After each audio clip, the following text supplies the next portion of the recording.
Yeah, it just kind of just flows, I guess. Like, when making a song, you have to always keep in mind that there is no right or wrong way of making a song. So it's kind of just like do whatever feels right, kind of thing. I remember live, and when I was making that song, I'd be walking through like the halls or whatever, and I'd hear people like humming it or like whistling the melody. Really? Because I just played it so loud and people were like memorize it.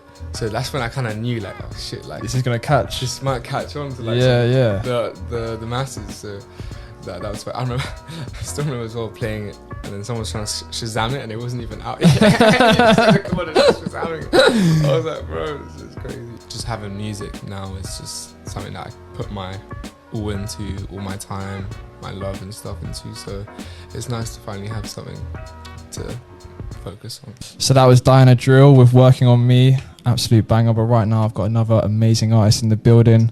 Currently not live on No Radio, but we're live on YouTube, so make sure you guys subscribe, like, all that good shit. We've got Faux in the building. What you saying, bro? Yo, how are you doing, man? I'm good, man. Thank you for joining us today. Bro, it's a pleasure. Thanks for having me. All good, man. EP out, new EP out, I should say. Yeah. Dopious. I'm so dyslexic, honestly. It's called Dubious. Dubious. It's not my fault. It's quite hard to pronounce. Yeah. How you feeling now? Now it's been out. You feeling good? I'm good. I'm happy. It was an emotional roller coaster, I'd say. Yeah. But yeah, it's been a month or so now. It's nice just having it out there. I think more than anything, just letting it go. Yeah. Letting people kind of take it in. Yeah, it's good though. Yeah, why the name Dubious? Yeah, so what are you doubtful of? I mean, it kind of represents this whole time. Do you know what I mean? Yeah.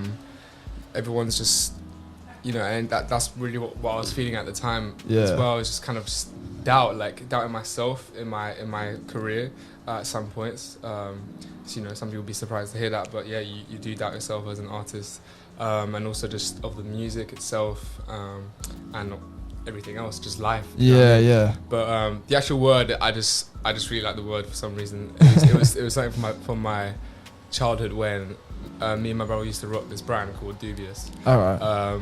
And they just kind of stuck with me, so I was like, yeah. Yeah. It's kind of a wavy name, to be fair, but then I looked up the meaning. I was like doubtful. I was like, it's like, it sounds kind of hard, but it also like means like. Yeah, it's not necessarily a positive thing, but nah. I don't really care. It's just the name in it. I like it. The word.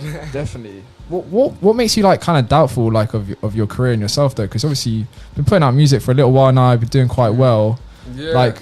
Yeah. It's like obviously it's quite refreshing to hear someone like yourself like say stuff like that, because so many creatives and people, we have those thoughts of like, is it even worth it? Like, why am I doing this? Yeah, I think always from an outside perspective, it's always different. A lot of people would see an artist maybe like myself as being successful or doing well or like doing all right at least. But I think even though that may be happening, there's just a whole lot like that happens behind the curtain kind of thing, where it's like there's just a whole process, and that's kind of I also dropped an EP last year that kind of represented that. It was called What's Done in the Dark, which kind of just talked about everything but the image. Do you know what I mean? Right. And everything that like an artist almost goes through in the dark. And the saying is, what's done in the dark will always come to light. So it's kind of like, if you're working, if you put everything into yourself, not the outwards image, eventually it'll come to light, kind of thing. When did you begin rapping? All my brothers, like, I've got 2 stepbrothers and 1 actual brother. They're all older than me. Yeah.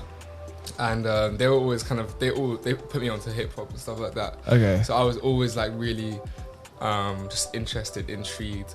The eldest was like, he used to write bars. His friends, Manic MC and Natty Wilder. Oh wow. Yeah. So he used to be friends with them. Yeah. So I used to watch their videos like as a kid.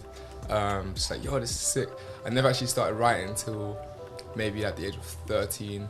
I was always into English and stuff. Yeah. So like. Shout out to the Fly. A little appearance, little cameo. Yeah, I was always into like writing and stuff, like creative writing. Yeah. But like actual like writing raps was like pretty young. maybe 13. But then actually writing songs, that was 2019. How did you like make the transition from writing bars to songs? Because I feel like that's always a really hard transition for like rappers to do, especially like for me personally. Like I can write so many bars, but actually like forming it into a song, is just so difficult. Yeah, I think that's when that's when it gets techie, is when you have to like try and create a structure almost. Yeah. And you got melody as well. Like how did that come around? Like you got a bit of singing in there. I did not know where that came from. I think, you know, I've got quite a musical family. Yeah. So it might be something genetic or whatever. I don't know. Potentially. But no, I think I just I'm definitely a feeler when it comes to my music. So it kind of just comes a bit naturally. Kind of my process when finding melodies is just almost just getting like a voice note and just finding a melody and then structuring that. But then it just kind of just flows, I guess. Like when making a song, you have to always keep in mind that there is no right or wrong way of making a song. So it's kind of just like do whatever feels right, kind of thing. Definitely don't get too caught up into like what you think it should sound like, kind of thing. Definitely, man. I think we should get into one of your tunes from the EP though. One I'm really, really loving, Cloud 9. Yeah. Probably my favourite from the project. Let's get into that one. Thank you. Let's get it.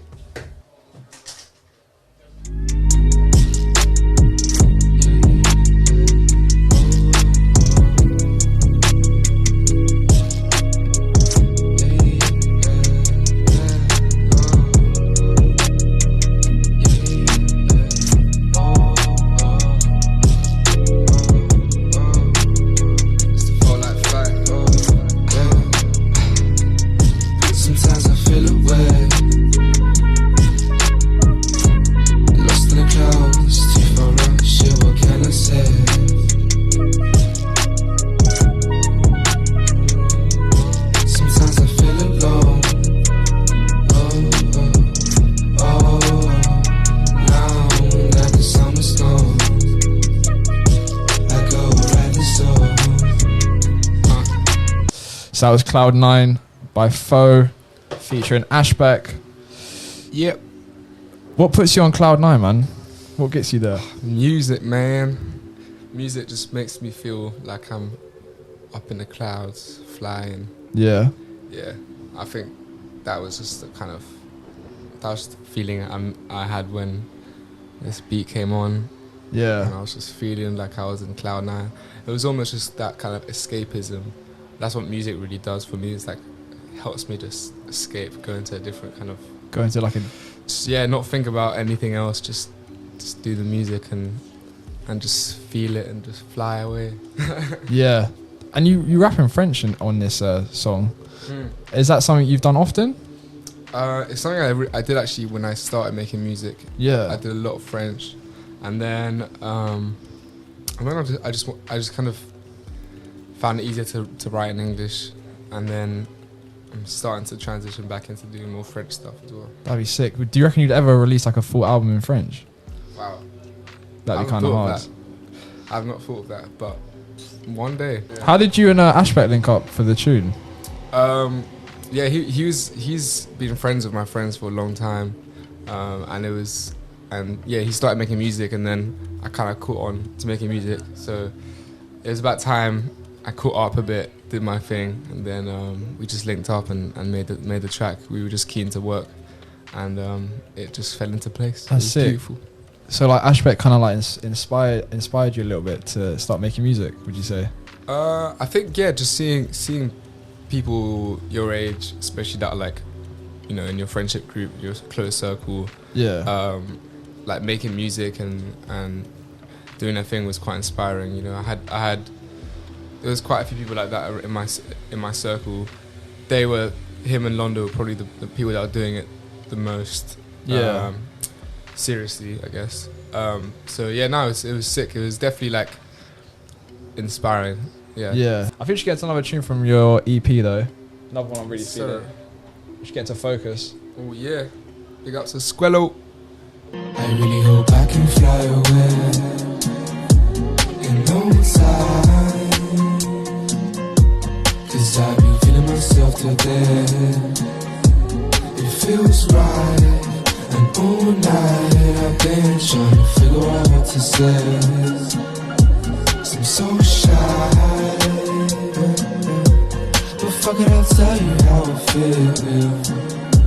It feels right. How does it take you to get focused, man? Obviously, you talk about being focused. Like, do you get easily distracted, like when you're making music, or are you? Not when I'm making music. When I make music, I'm in the zone. Yeah. But in normal everyday life, I get very distracted. I think it's just my personality. I'm very energetic, I'd say. Yeah. I'm energetic, but quite calm at the same time. I don't know, that does not make sense, but I do find it hard to focus, especially when I was at school. It was a big problem. Yeah. And I always tried to blame it on ADHD or ADD or whatever. Yeah. But I think it was just, I needed just to calm down. Yeah. I also feel like school is such I don't know, it's just a very one way of learning, and like if you don't fit into that one way of learning, then you just feel like you're not doing well, when really and truly like you could just be doing something else that you might be better in. Exactly. I didn't have that, and I think that's why I was, I didn't have anything I wanted to focus on. Yeah. And just having music now is just something that I put my all into, all my time, my love and stuff into. So it's nice to finally have something to focus on. Yeah, fully. Did you do music in school at all, or not really? No, I did drumming lessons and stuff like that. Yeah. I still do that a bit, but I never had any academic musical education whatsoever. Yeah. It all just I would just taught myself. And you went to uni for a little bit? Yeah, I was at Glasgow. I was studying Spanish, history of art and philosophy. Oh wow. Yeah, it was pretty intense. Yeah. Which is probably why you could imagine I left after a term. I think it was just a lot for me. That wasn't something I wanted to focus on. Yeah. So and I didn't leave because it wasn't like, I'm gonna do music. It was just like, I don't want to waste my money on this. Right. But yeah, I then stayed in Glasgow. I was working there for a charity, hustling just to stay with my friends in Glasgow, and then obviously the pandemic hit, so I had to come back down to London. Oh damn! So, but no, it was a good experience. It was lovely to like meet new people, be in a new environment. Was you making music before you went to uni? I was really starting off. Yeah. I remember dropping my first mixtape, Silent Enemy, like volume 2. That was when I first got to Glasgow, like November kind of times. Yeah. But before that, no, I was kind of just not really doing anything. And then I made Life in Glasgow. Well, no, actually I made it in London, but then I was finishing it off in Glasgow. Yeah. I still remember like playing that song because I had so many noise complaints. Like I was probably the noisiest guy in the whole of like this like, the student accommodation. Like I almost got kicked out like quite a few times. That's so funny. But I remember Life, and when I was making that song, I'd be walking through like the halls or whatever, and I'd hear people like humming it or like whistling the really? Melody, because I just played it so loud and people were like memorize it. So that's when I kind of knew like, oh shit, like this is gonna catch. This might catch on to like the masses. So that was fun. I still remember as well playing it, and then someone was trying to Shazam it, and it wasn't even out yet. Shazamming it. I was like, bro, this is crazy. That's so cold though. Yeah, that's like, I guess like that must have taken away like a lot of your anxiety, maybe putting it out, being like, oh, like I know this is gonna hit because like everyone's feeling it without even really knowing about it. Yeah, I mean that song as well was like, it was like, I don't know how I felt about that. I was definitely like, people definitely liked it before I played it. You know what I mean? And yeah. I was definitely happy with it. But it was just a very distinct moment of my life. Like that was literally when I was like about to drop out of uni. I just was kind of having some like relationship issues and stuff like that. So it's a very turbulent part of my life. I think we should get into an unreleased one. Yeah. Let's get into one of your unreleased that you sent me. Yeah. What's this one called? This one's Opal Blues. I made this one a couple weeks ago. It's very rough, but I think you guys will like it, or I think you'll like it as well. Yeah, I'm sure I love it. Hopefully.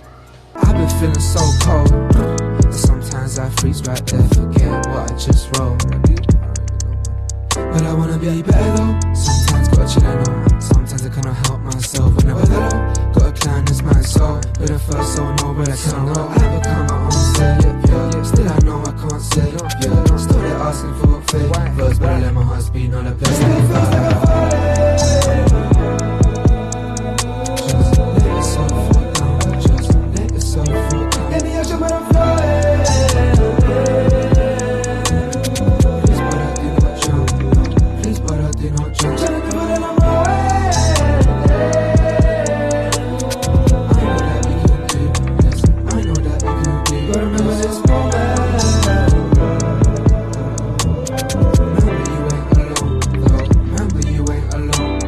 Tell us a little bit about, obviously I saw on your Instagram the other day you did like a little ashtray with Lord Apex.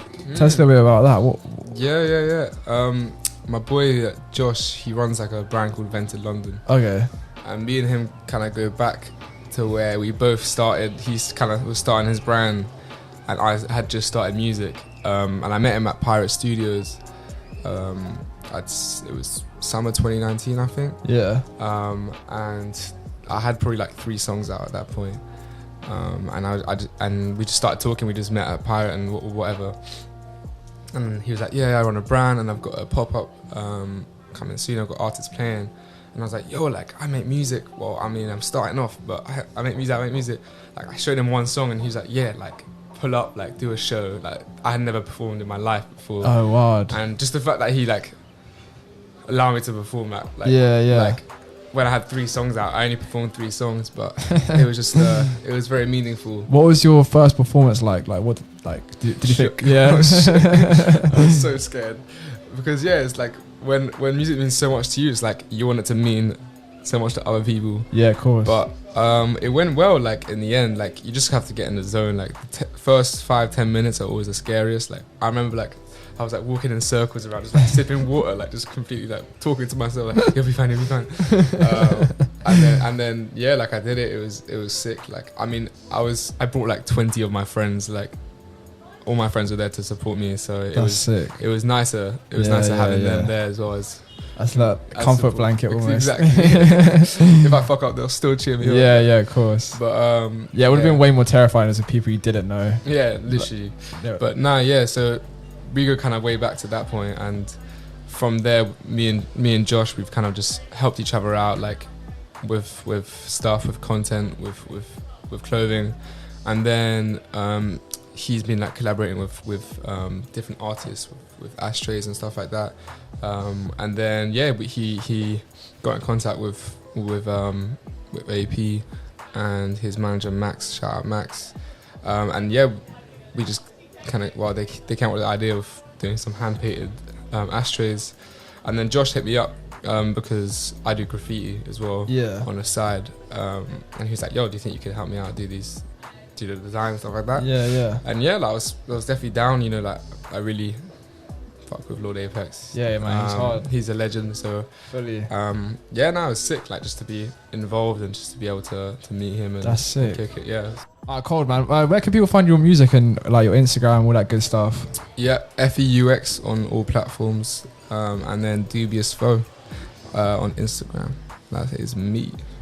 Yeah, make sure you guys go check out his music. It's been a beautiful interview. Thank you so much for coming on, man. Thank you so much for having me. Always, man. Great. Make sure you guys go like, subscribe. This is the first time I'm actually doing this, speaking to the YouTube listeners now. Can subscribe right now. Comment down below.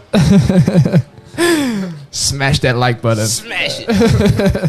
Let's end on Visions though, because it's one of my favorite tunes from the album as well. Let's go.